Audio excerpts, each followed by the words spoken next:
दसम सर्ग। अंग देश में ऋष्यशृंग के आने तथा शांता के साथ विवाह होने के प्रसंग का कुछ विस्तार के साथ वर्णन। सोमंत्रश्चेदितो राज्ञा प्रोवावेदं वचस्तदा यथर्षसिंहस्त्वानीतो योनोपायेन मन्त्रिभिः तस्मै निगदितं सर्वशृणु मे मंत्रिभिः सह। राजा की आज्ञा पाकर उस समय सुमंत्र ने इस प्रकार कहना आरंभ किया। राजन, रोमपाद के मंत्रियों ने ऋष्य श्रृंग को यहाँ वहाँ जिस प्रकार और जिस उपाय से बुलाया था वह सब मैं बता रहा हूँ। आप मंत्रियों सहित मेरी बात सुनिए। रोमपादमुवाचेदं सहामात्य पुरोहितम् उपायो निरपायोऽस्माभिरभिचिन्तितः।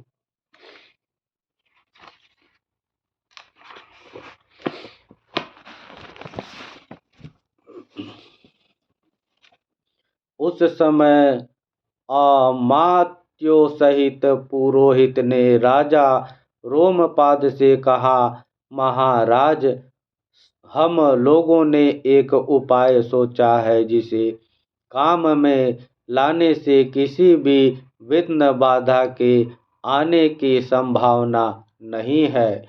ऋष्यशृंगो वनचरस्तस्प स्वाध्याय संयुक्त अनभिज्ञस्तु नारीणा विषयाणा सुखस्य च। ऋष्यशृंग मुनि सदा वन में ही रहकर तपस्या और स्वाध्याय में लगे रहते हैं। वे स्त्रियों को पहचानते तक नहीं है और विषयों के सुख से भी सर्वथा अनभिज्ञ हैं। इंद्रियार्थैरभिमतैर्नरचित प्रमाथिभिः पुरमानाययिष्याम क्षिप्रं चाद्यवसीयताम। हम मनुष्यों के चित्त को मत डालने वाले मनोवांछित विषयों का प्रलोभन देकर उन्हें अपने नगर में ले आएंगे। अतः इसके लिए शीघ्र प्रयत्न किया जाए। गणितास्त्र गच्छन्तु रूपवत्य स्वलंकृता प्रलोभ्य विविधोपार्यैर्नारानश्यन्तिह सत्कृता। यदि सुंदर आभूषणों से विभूषित मनोहर रूप वाली वेश्याएं वहां जाएं तो वे भांति भांति के उपायों से उन्हें लुभाकर इस नगर में ले आएंगी। अतः इन्हें सत्कार पूर्वक भेजना चाहिए। श्रुत्वा तथेति राजा च प्रत्युवाच पुरोहितम्। पुरोहितो मंत्रीणश्च तदा चक्रुश्च ते तदा। यह सुनकर राजा ने पुरोहित को उत्तर दिया, बहुत अच्छा, आप लोग ऐसा ही करें। आज्ञा पाकर पुरोहित और मंत्रियों ने उस समय वैसी ही व्यवस्था की। वारमुख्यास्तु तच्छ्रुत्वा वनं प्रविविशुर्मुहुः आश्रमस्या विदुरेऽस्मिन् यत्नं कुर्वन्ति दर्शने। तब नगर की मुख्य मुख्य वेश्याएं राजा का आदेश सुनकर उस महान वन में गई और मुनि के आश्रम से थोड़ी ही दूर ठहर कर उनके दर्शन का उद्योग करने लगीं। ऋषे पुत्रस्य धीरस्य नित्यमाश्रमवासिन पितु स नित्यसन्तुष्टो नातिचक्राम चाश्रमात्। मुनि कुमार श्रेष्य श्रृंग बड़े ही धीर स्वभाव के थे, सदा आश्रम में ही रहा करते थे। उन्हें सर्वथा अपने पिता के पास रहने में ही अधिक सुख मिलता था, अतः वे कभी आश्रम के बाहर नहीं निकलते थे। न तेन जन्म प्रभृति दृष्ट पूर्व तपस्विना स्त्री वा पुमान वा याच्यान्यत सत्वं नगर राष्ट्र जम। उन तपस्वी ऋषि कुमार ने जन्म से लेकर उस समय तक पहले कभी न तो कोई स्त्री देखी थी और न पिता के सिवा दूसरे किसी पुरुष का ही दर्शन किया था। नगर या राष्ट्र के गांवों में उत्पन्न हुए दूसरे दूसरे प्राणियों को भी वे नहीं देख पाए थे। तत कदाचितं तम देशमाजगाम यदुच्छया बिभाण्डकसूतस्तत्र तश्चापश्यत वरांगना। तदनंतर एक दिन विभाण्डक कुमार श्रेष्य श्रृंग अकस्मात घूमते फिरते उस स्थान पर चले आए जहाँ वे वेश्याएं ठहरी हुई थी। वहाँ उन्होंने उन सुंदरी वनिताओं को देखा। तश्चित्रवेशा प्रमदा गायन्तो मधुरस्वरम् ऋषिपुत्रमुपागम्य सर्वा वचनमब्रुवन। उन प्रमदाओं का वेश बड़ा ही सुंदर और अद्भुत था। वे मीठे स्वर में गा रही थी। ऋषि कुमार को आया देख सभी उनके पास चली आई और इस प्रकार पूछने लगी। कस्त्वं किं वर्तसे महाब्रहान ज्ञातुमिच्छामहे वयम्। एकस्त्वं बीजने दूरे वने चरसि संसन। ब्रह्मांड आप कौन हैं, क्या करते हैं तथा इस निर्जन वन में आश्रम से इतनी दूर आकर अकेले क्यों विचर रहे हैं, यह हमें बताइए। हम लोग इस बात को जानना चाहती हैं। अदृष्ट रूपास्तास्तेन काम्य रूपा वने स्त्रिय हार्दात्तस्य मतिर्जाता अख्यातो पीतरम स्वकम।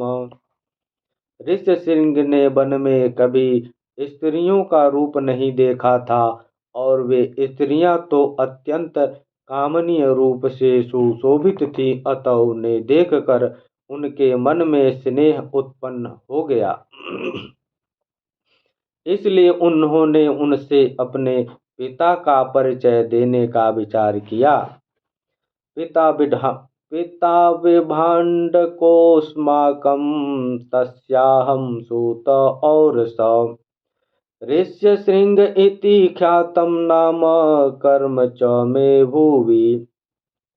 वे बोले, मेरे पिता का नाम विभाण्डक मुनि है, मैं उनका औरस पुत्र हूँ। मेरा शिष्य श्रृंग नाम और तपस्या आदि कर्म इस भूमंडल में प्रसिद्ध है। इहाश्रम पदोन्वास्कं समीपे शुभदर्शना कारिष्येवोऽत्र पूजा वै सर्वेशा विधि पूर्वकम्। यहाँ पास ही मेरा आश्रम है। आप लोग देखने में परम सुंदर हैं अथवा आपका दर्शन मेरे लिए शुभ कारक है। आप मेरे आश्रम पर चले, वहाँ मैं आप सब लोगों की विधि पूर्वक पूजा करूँगा।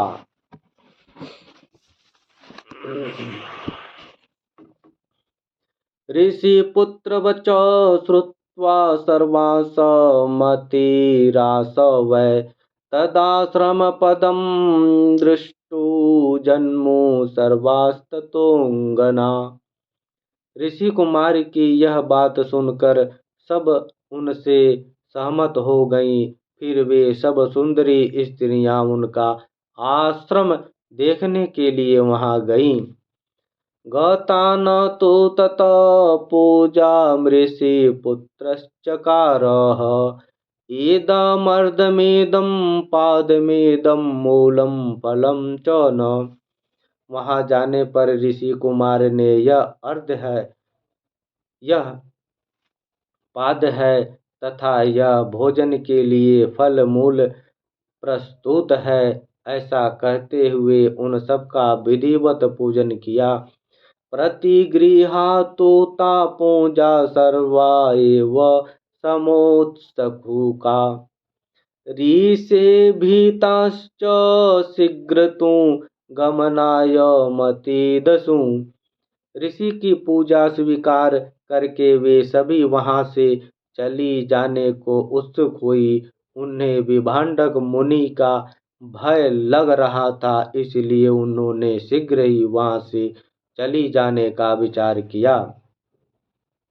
अस्माकमपि मुख्यानि फलानि इमानि हे द्विज गृहाण विप्रभद्रं ते भक्षयस्य च माचिरम।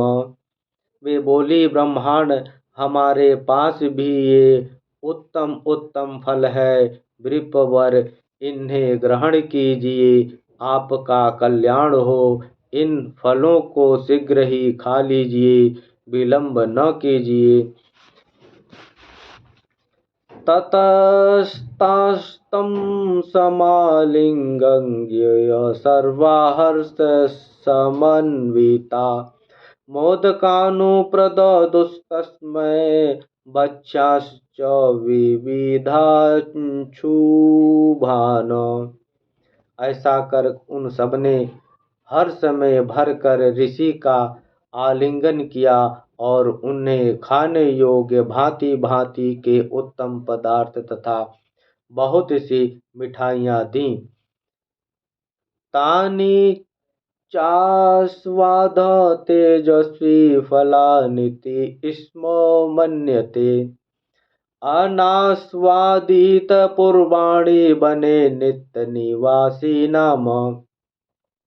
उनका रसास्वादन करके उन तेजस्वी ऋषि ने समझा कि ये भी फल है, क्योंकि उस दिन के पहले उन्होंने कभी वैसे पदार्थ नहीं खाए थे।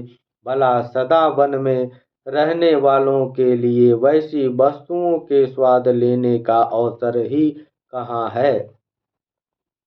आपृच्छा च तदा विप्रं व्रतचर्या निवेद च गच्छन्ति स्मापदेशान्ता बेतास्तस्य प्रीति स्त्रिय। तत्पश्चात उनके पिता विभांडक मुनि के डर से डरी हुई वे स्त्रियां व्रत और अनुष्ठान की बात बता उन ब्रह्मांड कुमार से पूछकर उसी बहाने वहां से चली गई। गतासु तासु सर्वासु कश्यपस्यात्मजो सेज अस्वस्थ हृदयश्चासीद दुःखाश्च परिवर्तते। उन सब के चले जाने पर कश्यप कुमार ब्रह्मांड शिष्य सिंह मन ही मन व्याकुल हो उठे और बड़े दुख से इधर उधर टहलने लगे। ततों परे दुस्तम देश माजगाम च वीर्यवान विभांडक सुत श्रीमान मनसा चिंत मन्मधु मनोज्ञायत्र च दृष्टा वार मुख्या स्वलंकृता। तदनंतर दूसरे दिन फिर मन से उन्हीं का बारंबार चिंतन करते हुए शक्तिशाली विभांडक कुमार श्रीमान शिष्य श्रृंग उसी स्थान पर गए। वहां पहले दिन उन्होंने वस्त्र और आभूषणों से सजी हुई उन मनोहर रूप वाली वेश्याओं को देखा था। दृष्टवैद च ततो विप्रमायान्तं हष्टमानसा उपसृत्य ततः सर्वास्तास्तमुचुरिदं वच ब्रह्माश्रम पदम सौम्य अस्माकमिति चाब्रुवन। ब्रह्मांड शीर्ष सिंह को आते देख तुरंत ही उन वेश्याओं का हृदय प्रसन्नता से खिल उठा। वे सब के सब उनके पास आकर उनसे इस प्रकार कहने लगी, सौम्य आओ आज हमारे आश्रम पर चलो।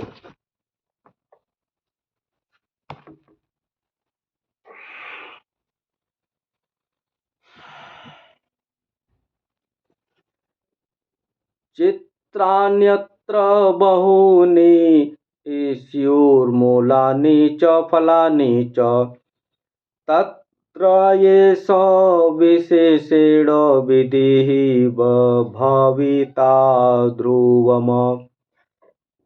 यद्यपि यहाँ नाना प्रकार के फल मूल बहुत मिलते हैं, तथापि वहाँ भी निश्चय ही इन सबका विशेष रूप से प्रबंध हो सकता है। श्रुत्वा तु बचवन्ता सर्वासा हृदयं गमनाय मति चक्रे तं च नित्युस्तथा स्त्रिय।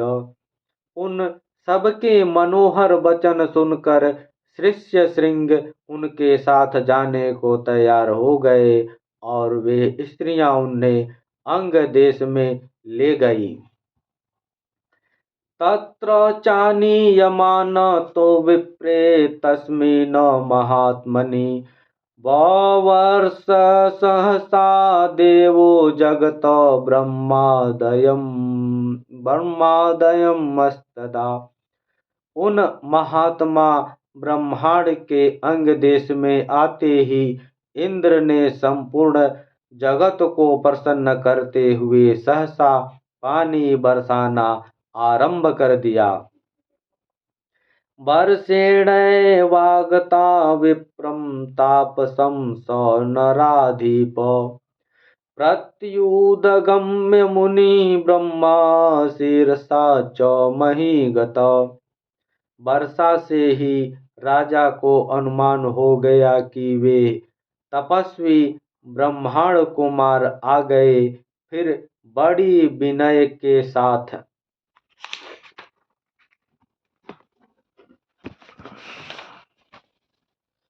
राजा ने उनकी अगवानी की और पृथ्वी पर मस्तक टेक कर उन्हें साष्टांग प्रणाम किया। आर्य च प्रददौ तस्मै न्यायत सुसमाहितो नर्वे प्रसादं विप्रेन्द्रान्मा विप्रम मन्युराविशेत। फिर एकाग्रचित्त होकर उन्होंने ऋषि को अर्घ्य निवेदन किया तथा उन विप्र शिरोमणि से वरदान मांगा। भगवान आप और आपके पिताजी का कृपा प्रसाद मुझे प्राप्त हो। ऐसा उन्होंने इसलिए किया कि कहीं कपट पूर्वक यहाँ तक लाए जाने का रहस्य जान लेने पर विप्रवर शिष्य सिंह अथवा विभांडक मुनि के मन में मेरे प्रति क्रोध न हो।